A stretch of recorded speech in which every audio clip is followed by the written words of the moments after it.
जय माता दी दोस्तों, आप सभी का स्वागत है हमारे YouTube चैनल में। दोस्तों 25 मई से एक ऐसा योग बनने वाला है जो कि 18 वर्ष के बाद बन रहा है। ये एक ऐसा योग है जो तुला राशि के भाग्य को बदल सकता है। 25 मई बुध का गोचर होगा। बुध वृषभ राशि से निकलकर मिथुन राशि में प्रवेश करेंगे और मिथुन राशि बुध की खुद की राशि है, यानी बुध अपने ही घर में जाने वाले हैं। जब भी कोई ग्रह अपने घर में जाता है, अपनी राशि में बैठता है, तो वह बेहद बलशाली होता है, प्रभावशाली होता है और बुध को तर्क का, बुद्धि का, वाणी का, इंटेलिजेंसी का, व्यापार का, संतान का कारक ग्रह माना जाता है। ये गोचर इसलिए भी बहुत महत्वपूर्ण है क्योंकि मिथुन राशि में राहु विराजमान है पहले से, और यहाँ बुध और राहु की युति हो रही है। राहु एक पापी ग्रह, छाया ग्रह है, लेकिन राहु जब किसी शुभ ग्रह के साथ बैठता है और बुध के साथ जब वो बैठा है, जबकि बुध अपनी स्वराशिगत होकर बैठे हैं, तो ऐसे में वो बहुत अच्छे योग बनाता है। और ये योग तुला राशि के लोगों के लिए बहुत लाभदायक रहने वाला है।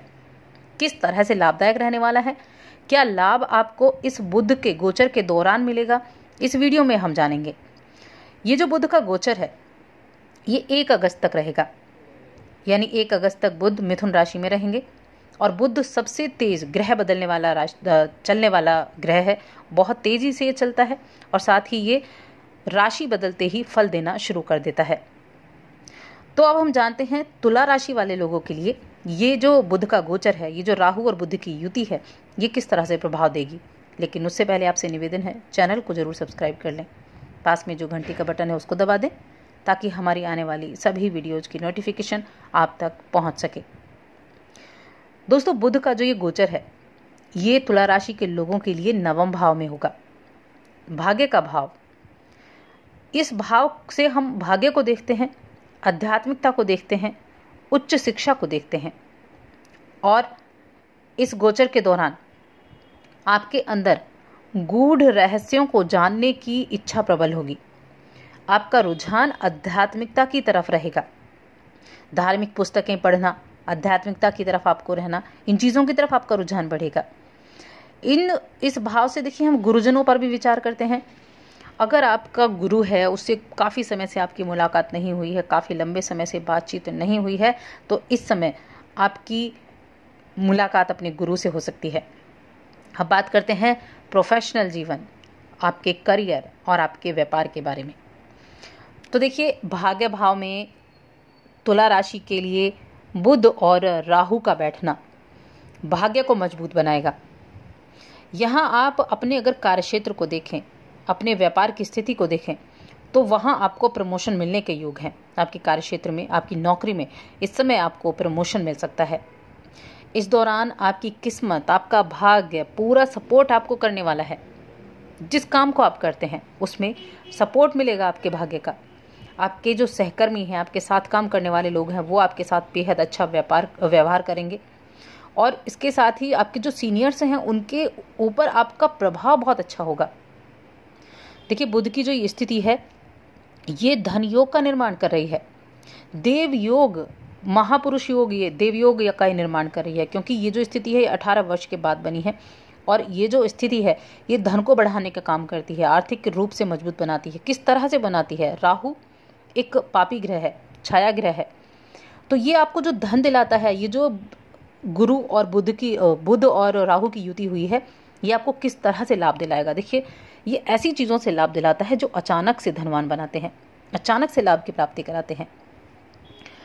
आपको शेयर बाजार से लाभ दिलाएगा, सट्टेबाजी से, जुए से, लॉटरी से, स्टॉक मार्केट से, दलाली से, आपके कमीशन से, प्रॉपर्टी से, पैतृक संपत्ति से, यानी ऐसी चीज़ों से जहाँ से आप कहते हैं कि भाग्य चमक गया, भाग्य बदल गया, ऐसी चीज़ों से ये निर्माण कराता है धन योग का।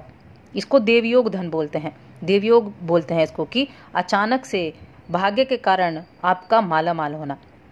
इसी वजह से इस गोचर के दौरान तुला राशि के जातकों की कई तरह से इनकम बढ़ने के योग हैं। और बुध ग्रह जो हैं वो तुला राशि के द्वादश भाव के स्वामी भी हैं। द्वादश भाव को व्यापार के भाव से भी देखा जाता है। इसीलिए इस दौरान जो विदेशों से जुड़े हुए हैं, जो विदेशी व्यापार से जुड़े हुए हैं, विदेश से धन कमाते हैं, ऑनलाइन काम करते हैं, उन लोगों को ज़बरदस्त फ़ायदा देखने को मिलेगा। बहुत लंबा ये गोचर है, लेकिन 18 जून से बुध वक्री भी होंगे अपनी ही स्थिति में, तो यहाँ थोड़ी सी कमी ज़रूर आ सकती है। कमी ऐसा नहीं बहुत कमी आएगी, लेकिन थोड़ी धीमी गति हो जाएगी कार्य की। लाभ मिलने की जो स्थिति है वो थोड़ी कम हो जाएगी, या फिर देरी से आपको लाभ मिलेगा। तो 18 जून से और अगस्त तक, यानी ये 10-15 दिन का एक समय होगा जिसमें आपकी जो स्थिति है वो थोड़ी सी आपकी कमज़ोर दिखाई देगी। और इस राशि के देखिए पारिवारिक जीवन की बात करें तो इस दौरान पिता के साथ आपको संयम से पेश आना होगा। पिता के साथ कुछ मतभेद हो सकते हैं, तो पिता के साथ अपने रिश्तों को मधुर बना रखने के लिए अपनी वाणी पर थोड़ा संयम रखना होगा। जब मतभेद हों अगर, तो आपको चुप रहना है ताकि ज़्यादा वो आगे ना फैले। और अगर आप किसी व्यवसाय से जुड़े हैं, आपके पिता किसी व्यवसाय से जुड़े हैं, तो पिता को लाभ होने की उम्मीदें बनी हुई हैं। आपके रिश्तों में तो खटास आ सकती है, लेकिन पिता को लाभ की उम्मीदें बहुत अच्छी बनी हुई हैं। और इस राशि के अगर प्रेम जीवन की बात करें तो देखिए ये जो गोचर है ये शादीशुदा लोगों के लिए बहुत अच्छे फल लेकर आया है। शादीशुदा लोगों को इस अवधि में खुशी की प्राप्ति होगी, संतोष की प्राप्ति होगी, एक दूसरे का साथ मिलेगा, सहयोग मिलेगा। और जो प्रेम संबंध में जुड़े हुए हैं, देखिए राहु प्रेम संबंध वाले लोगों के लिए बहुत अच्छे योग बना रहा है। इस रिश्ते को आप नई ऊंचाइयां दे सकते हैं अगर आप प्रेम संबंध में हैं और उसे विवाह संबंध में परिवर्तित करना चाहते हैं। इस समय से ज़्यादा अनुकूल समय आपको नहीं मिलेगा। आप अपने परिवार से अपने प्रेम संबंध को उजागर कर सकते हैं, उसके बारे में आप बात कर सकते हैं। अपने जो परिवार के सदस्य हैं, जो परिवार के लोग हैं, आपके पेरेंट्स हैं, उनको आप मनाने की कोशिश कर सकते हैं। तो ये जो समय है ये आपके पक्ष में है।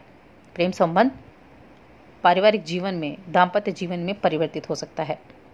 और अगर विद्यार्थियों की बात करें तो ये गोचर विद्यार्थियों के लिए बहुत अच्छा है, क्योंकि भाग्य भाव में ये गोचर बना है। इसीलिए विद्यार्थियों के समझने की, सोचने की क्षमता में वृद्धि होगी।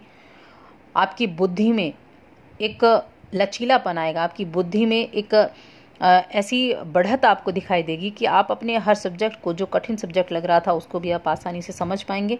और जो उच्च शिक्षा प्राप्त कर रहे हैं उन्हें अच्छे फलों की प्राप्ति होगी। तो ये विद्यार्थियों के लिए भी गोचर बहुत ही लाभदायक साबित होने वाला है। इसीलिए इस गोचर का पूरा लाभ आपको उठाना चाहिए। ये समय जो रहेगा तुला राशि के लोगों के लिए सौभाग्यशाली संकेत दे रहा है। देखिए 3 राशि ऐसी हैं जो बुध के इस गोचर से सबसे अधिक प्रभावशाली रहेंगी, और ये आपकी राशि उनमें से एक है। इस राशि के जो लोग मीडिया से जुड़े हैं, सिनेमा से जुड़े हैं, रंगमंच से जुड़े हैं, साहित्य से जुड़े हैं, या आप कंसल्टेंसी के से जुड़े हैं, तो उनके लिए ये समय बेहद अच्छा है। रचनात्मक चीज़ों से जुड़े लोगों के लिए तो बहुत ही अच्छा है। आप इस समय किसी चीज़ की प्रस्तुति अगर करते हैं, रचना अगर करते हैं, तो उससे आपको विशेष लाभ मिलेगा। हालांकि खर्च आपके थोड़े हो सकते हैं, लेकिन जितना अधिक हो सके फिजूल खर्ची से ज़रूर बचना होगा। फिजूल खर्ची बिल्कुल नहीं करनी है। पैसों को संजो कर संचित रखना है, ऐसी चीज़ों में निवेश करना है जहाँ से ये जो धन है ये आपको और धन प्राप्त करा सके। तो उनके लिए बहुत अच्छे योग हैं। आध्यात्मिक चीज़ों में आपकी इस समय रुचि होगी। धर्म कर्म में आप ध्यान लगाएंगे, धर्म कर्म में ध्यान लगाएंगे तो आपके मन को भी शांति मिलेगी। स्वास्थ्य की अगर बात करें तो देखिए स्वास्थ्य संबंधी थोड़ी सी परेशानियां ज़रूर हो सकती हैं। स्वास्थ्य का ज़रूर आपको थोड़ा ध्यान रखना होगा। इसके लिए आपको समय पे भोजन करना है, संतुलित भोजन करना है, और व्यायाम का आपको खास ख्याल रखना है। देखिए व्यायाम, योग, मेडिटेशन, ये जो चीज़ें होती हैं ये आपको तंदुरुस्त बनाने का काम करती हैं, स्वस्थ बनाने का काम करती हैं, आपके अंदर एनर्जी भरने का काम करती हैं। इसीलिए इन चीज़ों का ज़रूर ध्यान रखना चाहिए। कुछ उपाय आप ज़रूर करें इस दौरान। अगर आप ये कुछ उपाय करते हैं तो निश्चित रूप से ये जो समय है बहुत शानदार आपके लिए रहेगा। इसके लिए आपको जो ज़रूरतमंद बच्चे हैं, ज़रूरतमंद छात्र हैं, उनको किताबें दान आपको करनी है, क्योंकि बुध बुद्धि के कारक ग्रह हैं। इसलिए बुद्धि की चीज़ें दान करने से ये बहुत प्रभावशाली उपाय होता है। ज़रूरतमंद बच्चों को कॉपी, किताब, पेंसिल, ऐसी चीज़ों को आप दान करें तो आपके लिए ये समय बहुत अच्छा रहेगा। तो दोस्तों, और अधिक ऐसी जानकारियों के लिए चैनल को सब्सक्राइब कर लें और वीडियो को लाइक और शेयर करना बिल्कुल ना